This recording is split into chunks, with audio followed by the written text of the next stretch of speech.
Hey everyone, welcome to another Your Questions Answered. And this question is, what is the ego?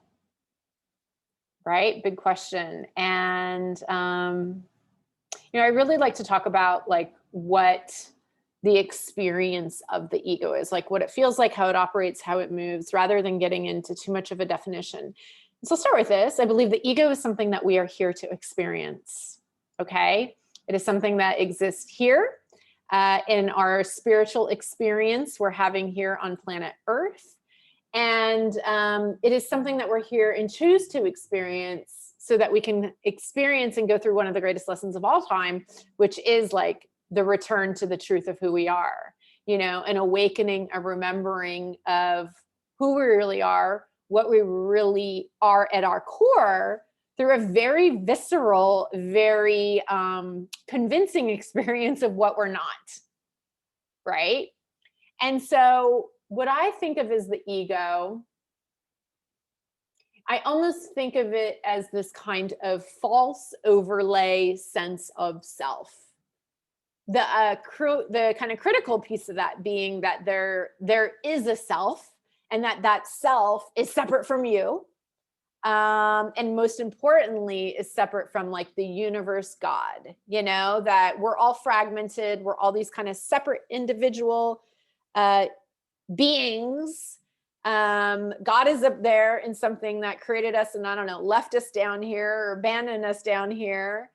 And that the universe and all that which we are created from is not actually us. So it's kind of this like inherent belief that fuels the ego that we are not of the universe. We might be from the universe, but we are not of it.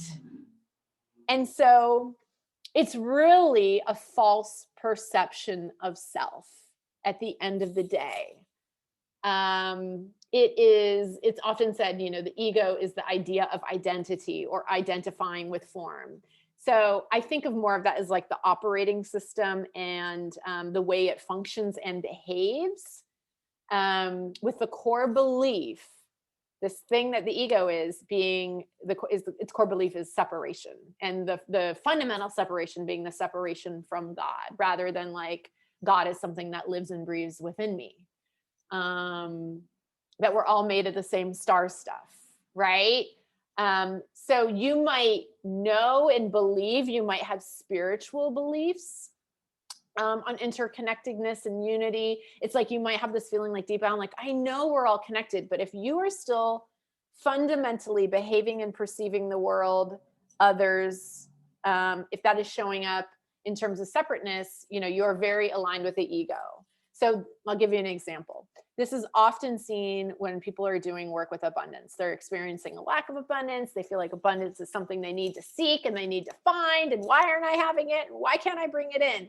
And therein lies the fundamental lie. So if you are of the universe, meaning, if God is something that lives and breathes within you, if that light, if that essence, if that divinity, if you are it, then you are also abundant.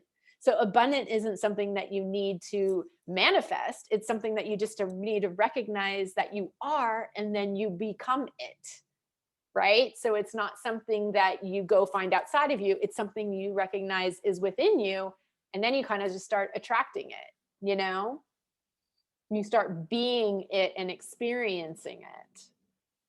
So, what I'll say about the ego, on top of this little conversation, is more importantly than anything, just to recognize, because the ego is this thing that believes in separation, perceives identity, perceives separation, its language is fear, because that's a really horrible, fearful thing to just think that you're all on your own, it's all up to you, that you are not one with God, and therefore everything in the universe and every creation. That's a very scary thing. So, because the ego has that belief, it is always speaking to you through fear. And so, it's often said, like, the ego is that voice of fear in your head that presents itself as the voice of reason. Because of its misperception of the world, its language is fear, and it's that voice in your head that is always saying, oh my God, that won't be possible for you, or this is going to happen to you. And again, if you say, why is it saying that to any of those questions, and you go down to the root, the answer will always be because it believes it's separate from God. If you're one with God, then you are abundant. If you are one with God, then you have perfect health and well-being. If you are one with God, then everything is possible for you. Infinite potential is available to you, so on and so on.